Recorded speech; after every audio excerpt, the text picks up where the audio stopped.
Election flashback. Kovilpatti சட்டமன்ற தொகுதியில் 2011ஆம் ஆண்டு அதிமுகவில் இருந்து கடம்பூர் ராஜு 73,007 வாக்குகள் பெற்று முதலிடம் பெற்றார். இரண்டாம் இடத்தில் பாமகவில் இருந்து ஜி. ராமச்சந்திரன் 46,527 வாக்குகள் பெற்றார்.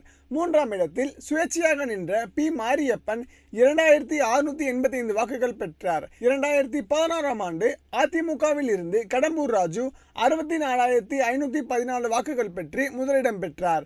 இரண்டாம் இடத்தில் திமுகவில் இருந்து சுப்பிரமணியன் 64,086 வாக்குகள் பெற்றார். மூன்றாம் இடத்தில் மதிமுகவில் இருந்து விநாயக ரமேஷ் 28,512 வாக்குகள் பெற்றார்.